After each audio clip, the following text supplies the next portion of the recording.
Adek Arlihun. Ada namanya tuh?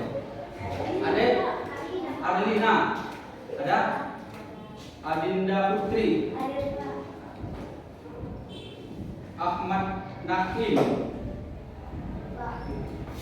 Alfi Syahiri. Al-Maidah. Ya. Alvin. Aryanda. Ada Aryanda? Ada. Fendi Febriani. Ilham Saputra. Kori Halbiza. Oke. Baik. Anda sekalian,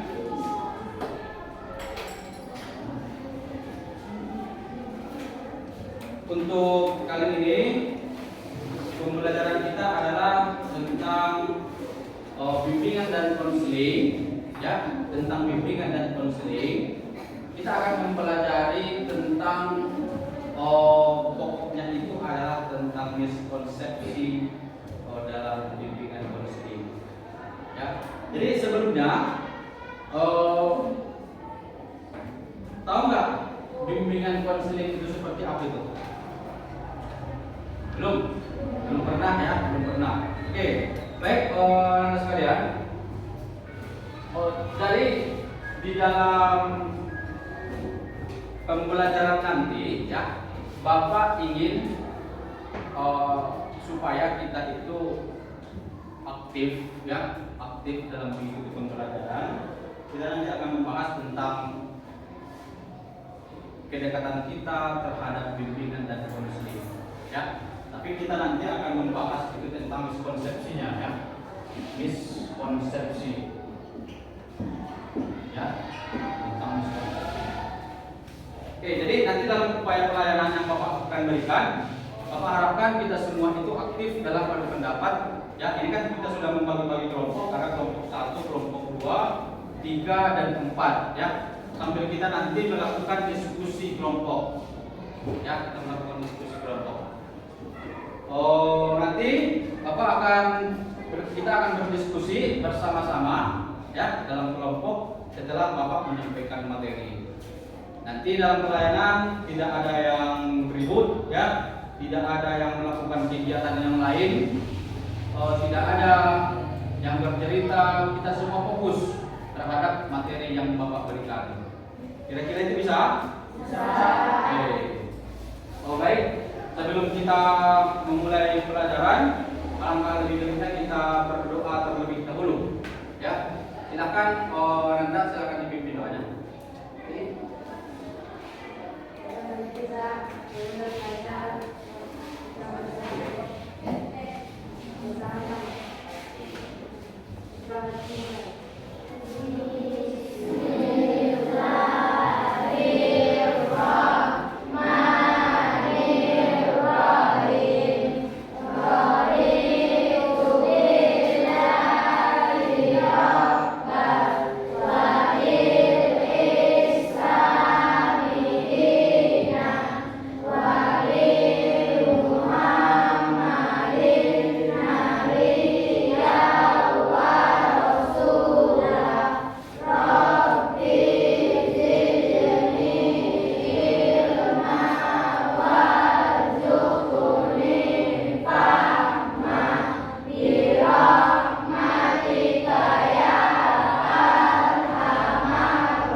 Jadi nanti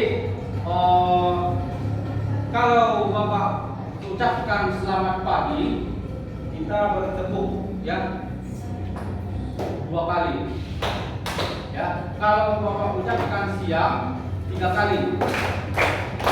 Kalau Bapak ucapkan selamat sore 4 kali. Ya. Kalau Bapak ucapkan selamat malam itu tak bertepuk. Ya. Enggak ditepuk. Paham? Paham ya? Oke, kita mulai. Selamat malam. Ya. Ya, ini kita akan menguji berapa fokus pada siang hari ini kan gitu. Selamat pagi. Dua ya, dua, tiga, empat. Ya, pagi, siang, sore. Ya, selamat pagi. Selamat malam. Oke, jadi fokus lagi. Selamat siang. Oke, selamat pagi. Pagi. Siang. Malam. Ada juga yang tidak fokus ya. Sekali lagi ya. Selamat malam. Selamat pagi. Selamat jalan. Enggak ada ya. Nanti kalau cukup. Selamat sore. Selamat pagi.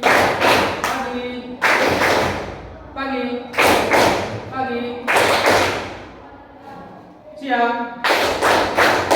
Pagi. Malam. Ya, oke. Nah, kita demikian mengharapkan kita fokus ya. Fokus nanti supaya kita bisa mendapat pengetahuan yang baru tentang materi yang Bapak sampaikan. Oke, baik kawan-kawan sekalian, ini adalah persoalan tentang miskonsepsi ya. Miskonsepsi itu Bapak terangkan dalam upaya supaya kita mengenal BK. Tahu BK? Tahu ya? Apa? Ya, bimbingan konseling itu lebih dekat dan tidak salah paham. Ya, jadi miskonsepsi ini artinya salah konsep. Maksudnya adalah salah paham. Ya, maksudnya salah paham. Oke, Bapak sedikit memulainya akan bercerita dulu. Bahwasanya kalau Bapak dilihat fenomena di sekolah kita tentang bimbingan konseling ini, selalu dianggap bahwasanya guru bimbingan konseling itu adalah semacam polisi sekolah yang memotong rambut, ya kan? Pengen tahu kan seperti itu enggak? Ya, yang membuat peraturan yang marah-marah, yang mencari kesalahan siswa. Ya. Kalau di sekolah kita kira-kira bagaimana? Seperti itu enggak? Seperti itu. Ya. Jadi itu fenomena yang terjadi itu adalah sebenarnya kesalahan konsep pemahaman kita terhadap bimbingan dan konseling. Memang iya betul. Kegiatan bimbingan konseling itu adalah untuk menertibkan kita sebagai seorang siswa. Tapi lebih dalam lagi tentang bimbingan konseling ini adalah bagaimana kita bisa mengembangkan potensi kita melalui bimbingan dan konseling. Ya, jadi maksudnya adalah bagaimana perkembangan peserta didik, ya, perkembangan peserta didik. Oke, jadi pemahaman kita tentang PK selamat itu adalah ada polisi sekolah, ya, sekolah atau guru apa lagi, primer, ya. Oh, apa lagi? Kalian kira-kira tentang PK yang pemahaman kita? Pemahaman kalian? Apa itu? PK yang laki-laki apa? Potong rambut, ya. Ya. Pokoknya kalau kita berbicara tentang bimbingan konseling itu, di dalam pikiran siswa itu yang Bapak lihat itu adalah suatu hal yang harus dihindarkan, itu enggak itu? Tapi kita sama guru BK lari dia, tidak, dia takut dia, maka tidak lengkap atribut dan saya sebagainya. Ya, nah, itu pandangan kita yang terjadi di sekolah kita. Padahal sebenarnya bimbingan konseling itu tidak seperti itu konsepnya. Ya, di sini Ananda sekalian, ini pernah nggak punya masalah? Misalnya masalah pribadi misalnya. Tentunya pernah ya. Atau ada orang yang tidak punya masalah. Bapak rasa berapa orang di kelas ini? Jumlahnya 32 orang di kelas ini, Bapak rasa pasti ada 32 masalah. Ya, 32 masalah. Jadi sebenarnya kalau kamu punya masalah, Anda sekalian, kamu itu sebenarnya bisa konsultasi dengan bimbingan dan konseling.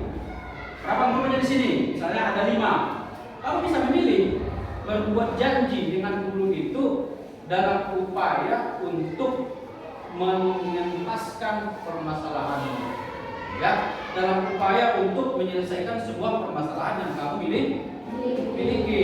Itu sebenarnya fungsi daripada bimbingan dan konseling, ya. Jadi sebenarnya bimbingan konseling itu sangat baik, ya, sangat bagus sekali ada di sekolah dalam upaya untuk mengembangkan karakter peserta didik, karakter kita, ya. Tapi dikarenakan fungsi itu tidak dijalankan, maka terjadilah pandangan siswa itu harus menghindari guru mereka. Ya, ada di sini yang pernah masuk ruang bimbingan konseling? Ada apa nanti bilang bimbingan mereka? Ada? Siapa lu tunjuk tangan? Lihat tunjuk tangan. Ada? Pasti pernah ya, dari kelas 7 ya, pasti pernah. Ya, tapi yang dipanggil itu rata-rata adalah orang yang mempunyai masalah. Yang sebenarnya ruangan bimbingan konseling itu bukan hanya untuk orang yang bermasalah. Ya, kalau selama ini berarti guru BK itu mencari kesalahan-kesalahan orang lain, kan begitu? Ya. Tapi sebenarnya bimbingan konseling itu adalah tempat kita berteman. Ya, tempat kita mencurahkan isi hati kita, kan begitu kalimat-kalimatnya ya. Tempat kita menceritakan masalah kita supaya diselesaikan, kan begitu? Ya, itu sebenarnya. Ya, makanya dalam bimbingan konseling itu ada sangat banyak layanan. Ada layanan orientasi namanya, ada bimbingan klasikal, ada bimbingan kelompok, ada bimbingan individual. Ya. Nah, itu dia sebenarnya, ya. Jadi paham kita tentang bimbingan konseling itu seharusnya menjadi lebih baik. Ya, kalau saya Pak tidak punya masalah datang ke ruangan bimbingan konseling, berarti boleh nggak? Boleh nggak? Boleh. Kamu ingin bertemu dengan guru bimbingan konseling Ibu A misalnya, kamu bertemu, kamu ingin menceritakan tentang soal hasil belajar akhir-akhir ini kamu kurang nyaman berada di kelas. Kamu bisa ceritakan itu supaya dia memberikan solusi. Ya, berarti boleh enggak masuk ke ruangan bimbingan konseling tanpa diundang guru BK? Boleh. Ya. Dan yang terjadi selama ini adalah kita datang ke ruangan bimbingan konseling dikarenakan oleh apa? Yang pertama, panggilan orang tua. Ya, ada panggilan orang tua, cabut dia, panggil baru komunikasi. Karena masalah, panggil cabut dia. Ya, itu sebenarnya yang terjadi kan? Ya, makanya terjadilah miskonsepsi. Apa tadi miskonsepsi? Salah konsep. Ya, salah konsep. Jadi kalau kamu Anda sekalian mempunyai suatu permasalahan dalam dirimu, bisa kamu datangi gurunya secara diam-diam juga boleh. Kamu datangi, Bu, saya begini. Gimana kira-kira solusinya? Kan begitu. Nah, kalau saya mau cerita tentang pacar saya, boleh nggak Pak? Boleh nggak itu? Boleh. Bapak pernah punya klien yang dia bercerita tentang pasangannya yang baru diputuskan oleh pacarnya itu. Dia pernah. Dia ingin meminta pendapat kita bagaimana? Kan begitu. Itu boleh. Bapak kasih pelayanan, Bapak layani dia dengan sebaik mungkin dalam upaya supaya dia tidak galau berkepanjangan. Kan begitu. Karena dia galau, hasil belajarnya berkurang, kan begitu. karena dia galau, dia tidak semangat masuk ke kelas, kan begitu. Itu adalah persoalan-persoalan yang harus kalian hindari, ya. Dan di sekolah itu mempunyai suatu lembaga layanan, namanya adalah bimbingan dan konseling. Oke, baik, anak sekalian. Coba dengan pemahaman baru yang sudah Bapak sampaikan barusan, ya, di papan tulis ada mengatasi miskonsepsi terhadap peran PK di sekolah. Oke, tadi Bapak sudah sampaikan apa miskonsepsinya, ya. Miskonsepsinya adalah BK itu adalah dipandang kondisi sekolah, ya, dipandang mencari-cari masalah. Itu miskonsepsinya kan? BK itu memotong rambut, BK itu kemudian itu adalah miskonsepsi, ya. Padahal sudah Bapak sampaikan peran BK di sekolah itu sebenarnya sangat penting sekali. Oke, sampai situ paham? Oke, itu yang pertama. Yang kedua, apa yang Anda pahami dari kata miskonsepsi? Apa yang Anda pahami dari kata miskonsepsi? Apa? Kesalahan konsep. Jadi miskonsepsi bimbingan dan konseling adalah, coba dibaca.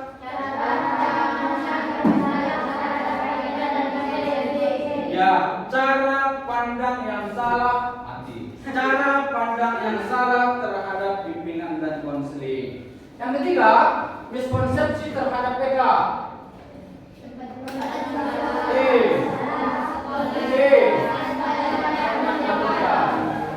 Baik. Udah nangkap sampai situ? Sekarang di dalam kelompok Bapak menugaskan supaya kita menjawab pertanyaan tentang yang satu dan dua. Jadi pertanyaannya, jadi miskonsepsi bimbingan dan konseling adalah cara pandang yang salah terhadap bimbingan dan konseling. Pertanyaannya, apa pemahamanmu terhadap bimbingan konseling yang baru? Ya, apa? Pemahaman baru tentang BK. Untuk menjawab yang ini. Ya, yang kedua, miskonsepsi terhadap BK. Jadi miskonsepsinya apa? Miskonsepsi yang kamu ketahui. Selain yang ini 1, 2, 3, bisa kamu tambahi 3 lagi. Ya, apa saja salah konsep yang terjadi di bimbingan konseling yang kamu ketahui setelah kamu mengetahui arti sesungguhnya daripada bimbingan dan konseling. Oke, paham sampai situ? Oke, silakan dalam kelompok.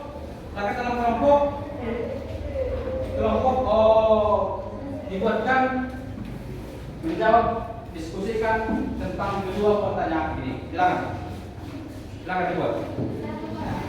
Ya, diskusi berempat nanti dibuat di dalam satu kesimpulan. Ya, dibuat dalam satu kesimpulan. Oke, silakan dalam kelompok. Ayo bekerja. Ya, silakan.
siap?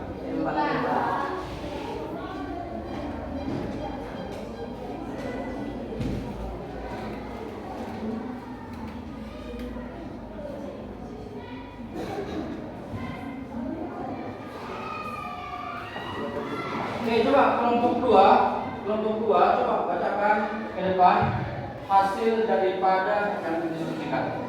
Coba maju ke depan.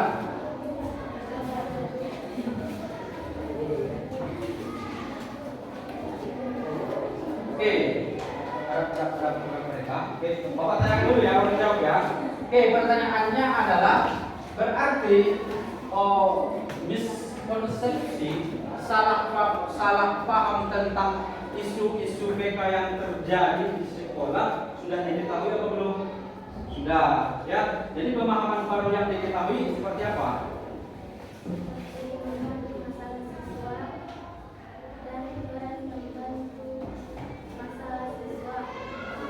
Oke, berarti bimbingan konseling itu kita boleh nggak datang sendiri ke ruangan BK itu? Boleh. Kenapa? Untuk apa?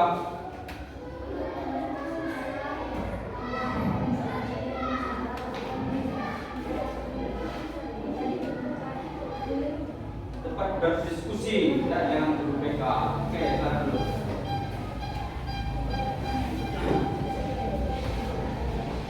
Oke, jadi betul ya, bahwasanya kesimpulan yang didapat di akhir adalah bahwasanya bimbingan konseling itu adalah tempat kita bertemu dan bersahabat dengan BK, ya, dalam upaya untuk memecahkan suatu permasalahan yang kita miliki.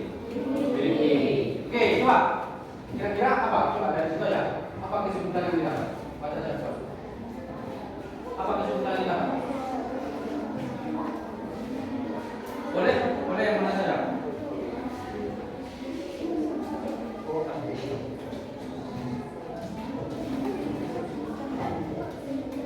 Oke. Untuk kelompok 1, BK adalah tempat siswa bermasalah, tempat pangkas rambut, dan tempat berdiskusi. Ya, tempat berdiskusi. Itu miskonsepsi yang terjadi menurut kelompok 1. Ya, dan itu benar. Ya. Itu adalah kesalahan konsep yang terjadi di sekolah kita. Ya, tapi cara untuk memperbaikinya kan kita sudah temukan, kan begitu. Bahwasanya kita harus memperbaiki konsep yang ada di dalam pikiran kita. Oke. Baik, Anda sekalian. Hai. Halo. Halo. Hai. Halo.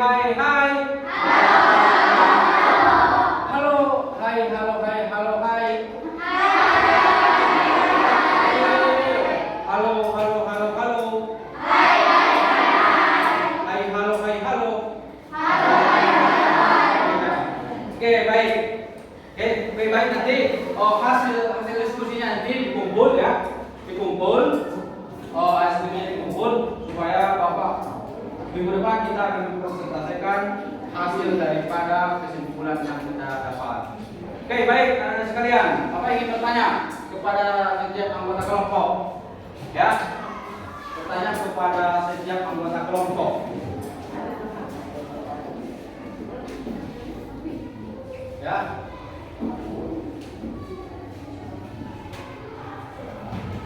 Oke. Siapa namanya ini? Siapa namanya? Hah? Sandra. Oke, Bapak ingin bertanya. Jadi menurut Sandra, miskonsepsi itu apa itu? Miskonsepsi. Apa miskonsepsi? Menurut Sandra, miskonsepsi itu apa?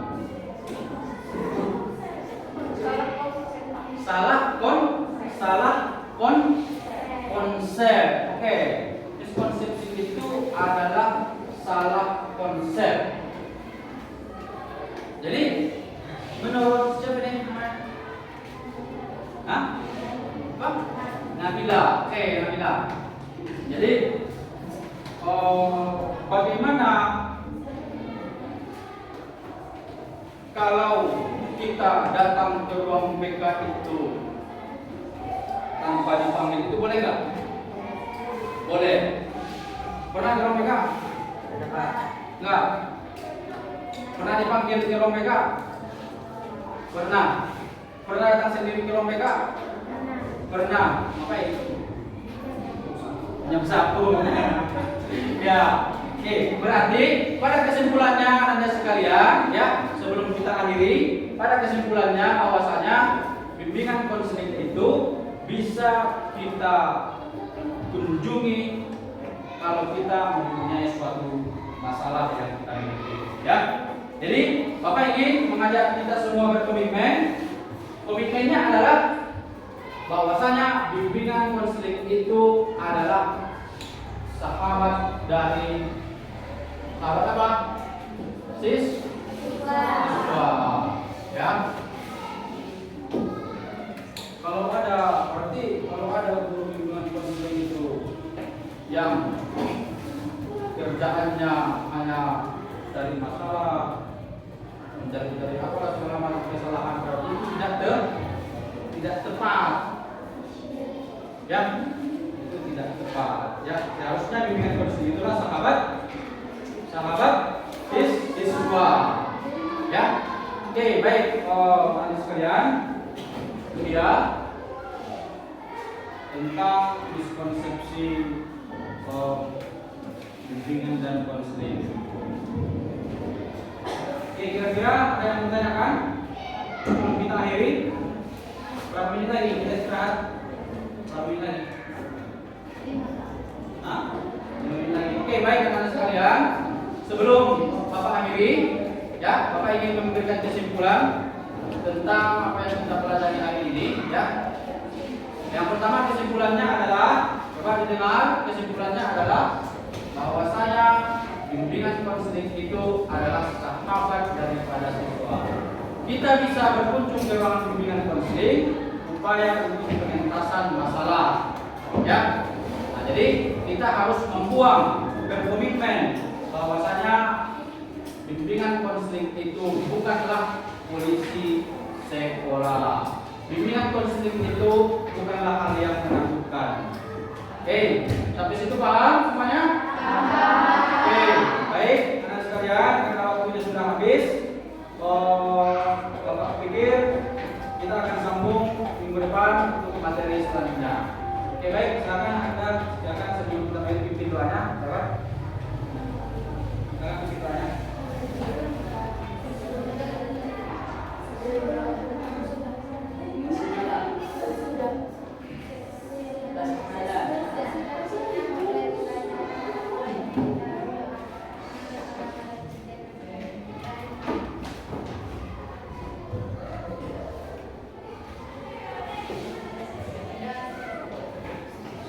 Oke, baik para sekalian, karena waktunya sudah habis untuk hari ini, pelayanannya kita cukupkan, kita sambung untuk minggu depan. Sekian, assalamualaikum warahmatullahi wabarakatuh.